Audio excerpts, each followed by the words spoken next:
वालेकुम नाज़रीन, मैं हूँ बिलाल रज़ा पंजवानी। आप देख रहे हैं रेडियो पाकिस्तान। इस वक्त हम मौजूद हैं कराची के इलाके फोरके चौरंगी में, जो खातून सहाफ़ी सुमेरा खान के साथ जो तशद्दुद हुआ, जो इन पे कातलाना हमला हुआ, ये क्या वाक़या था, इनसे तफसीली बात करते हैं। अस्सलाम वालेकुम। वालेकुम अस्सलाम। सबसे पहले तो आप ये बताएं कि ये वाक़या कब हुआ, क्यों पेश आया, आपके ऊपर क्यों ये तशद्दुद किया गया? जी, ये वाक़या जो है 31 तारीख़ की रात का है और क्यों पेश आया ये तो मैं भी नहीं जानती, क्योंकि मेरी उनसे कोई ज़ाती दुश्मनी नहीं थी। मैं नहीं जानती कि उन्होंने मुझ पे क्यों अटैक किया। लेकिन हाँ, अलबत्ता इतना ज़रूर है कि काफ़ी अरसे से वो ख़ातून जो है किसी न किसी मामले में मेरा करियर डैमेज करने की कोशिश करती रहती हैं, और उनकी कोशिश थी कि किसी न किसी तरह मुझे किसी न किसी केस में फँसाया जाए। लेकिन खुदा न ख़ास्ता मेरे ऊपर कोई इस तरह का क्रिमिनल एक्टिविटीज़ का केस नहीं है, ना मैं कोई रॉन्ग काम करती हूँ अल्हम्दुलिल्लाह। और जो है इनका जो है, इन्होंने ये पहले इल्ज़ाम लगाया था, मैं बताती चलूँ आपको, कि मैं इनके इलाके से गुज़री और ये फ़ौरी तौर पे थाने पहुँची और लोगों को फ़ोन पे बोलने लगी कि मेरे इलाके में सुमेरा खान फायरिंग करके गई है। मैं एक सहाफ़ी हूँ या दहशतगर्द हूँ, ये तो आप लोग भी बेहतर जानते हैं, ठीक है। दूसरी बात ये कि हमला होना, चलें वो एक अलग बात है, लेकिन थाने की चार दीवारी का तकद्दुस पामाल करना ये एक बहुत बड़ी बात है। एसएचओ साहब की मौजूदगी में मुझ पर हमला हुआ, थाने के अंदर हुआ, उनकी गाड़ी को भी थोड़ा बहुत नुकसान हुआ एसएचओ साहब की, लेकिन उसके बाद भी कोई नोटिस नहीं है। मैं तो हैरान हूँ, आखिर उन खातून का जो है असर व रसूख इतना हैवी क्यों है? पहले भी कई एफआईआरों में मफरूर हैं, उसके बाद वो थाने से आना जाना, थाने में बैठना उठना, हर सिपाही का नाम वो जानती हैं। आखिर इसकी क्या वजूहात हैं? क्या चाहती हैं वो? क्या करती हैं वो? मुझे समझ में नहीं आ रहा। मैं तो अपने कानून के लोगों से जवाब माँग रही हूँ इस बात का कि आप लोग उनको इतना फ़ेवर क्यों दे रहे हैं? अच्छा, आपने थाने में कोई एफ़आईआर दर्ज करवाई, कोई मुकदमा कायम किया? जी, थाने में मैंने, जब उस वक़्त तो उन्होंने कहा कि आप जाएँ, ठीक है। दूसरे दिन मैं गई और मैंने कहा कि मेरे इतने सारे ज़ख्म हैं, मेरा दाँत टूटा है, मेरी गोल्ड की रिंग गुम हुई है, तो मैं इस तरह तो नहीं छोड़ सकती, मुझे केस करना है। तो वहाँ जो ड्यूटी ऑफ़िसर थे उन्होंने मुझे एमएलओ लिख कर दी।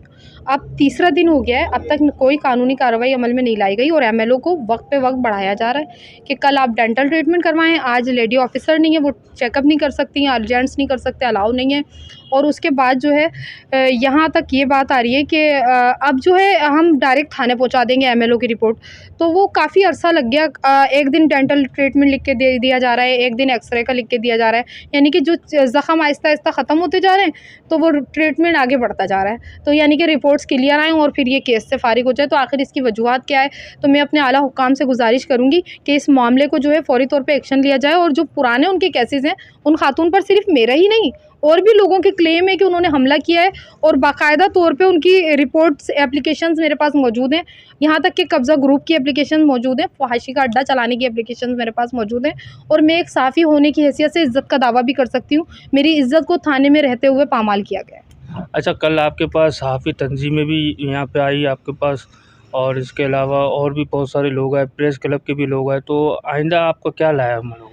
देखिए, मेरा लाएअमल ये है कि मैं अपनी जगह मज़बूत हूँ, और मेरी सहाफ़ी बिरादरी, आप जैसे भाइयों ने, प्रेस क्लब के लोगों ने और तमाम मीडिया के लोगों ने मुझे सपोर्ट करके और स्ट्रॉन्ग बना दिया है, और अब मैं आसानी से बैठने वाली नहीं हूँ। चाहे मुझे आईजी तक जाना पड़े, एसएसपी ऑफ़िस जाना पड़े, कल मैं एसएसपी ऑफ़िस भी जाने वाली हूँ, और अगर कुछ भी ना हुआ तो हम पुरअमन एहतजाज रिकॉर्ड करवाएँगे। Press club, Karachi press club, four K Chowrangi, Surjani town थाना, और इसके अलावा एसएसपी वेस्ट के पास भी हम जाएँगे और हम अपना एहतजाज रिकॉर्ड करवाएँगे, क्योंकि हम इस चीज़ को जानना चाहते हैं असल में कि आखिर ऐसी क्या वजूहात हैं, ऐसे कौन-सी सरपरस्ती उसको हासिल है जिसकी वजह से उसके ऊपर आज तक वो सलाखों के पीछे नहीं गई, और बेशुमार केसेज़ मौजूद हैं। अच्छा, बताया जा रहा है कि जिसने आपके ऊपर तशद्दुद किया था, कोई सीटीडी का कोई रिश्तेदार है, ये क्या मामला है? हाँ, ये मामला बड़ा अच्छा पूछा आपने। ये मामला कुछ इस तरह का है कि काफ़ी अरसे से हम यही जानते हैं, यही सुनते हैं कि सीटीडी का मुलाज़िम है सलमान, और वो जो है इनका शौहर है।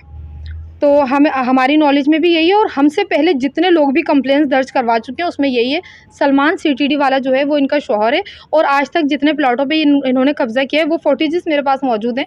वहाँ पे सलमान का नाम और नंबर लिख दिया जाता है, और उसके कुछ दिनों बाद उस पे बाउंड्री लगा दी जाती है। तो कब्ज़ा करने में भी इनका बड़ा हाथ है, और इनको असल में जो है मेरे ख़्याल से सरपरस्ती जो है सलमान साहब की हासिल है, क्योंकि वो सीटीडी के मुलाज़िम है, और ये कहती हैं कि मेरा शौहर जो है पुलिस का मुलाज़िम है, और मैं आपको जेल की हवा खिला दूँगी, और यूँ और वो। एक कंप्लेंट मेरे पास इस तरह की मौजूद है जिसमें बाकायदा तौर पे लिखा गया है कि ये मेरे खातून बोकर शाम 5 बजे मेरे घर था, मेरी पड़ोसन हिना और नामालूम औरतें और आदमी लेकर मेरे घर आई और मुझ पर और मेरी फैमिली पर हमला और हमें तशद्दुद का निशाना बनाया और उसी दौरान इन लोगों ने मेरा सर भी फाड़ दिया।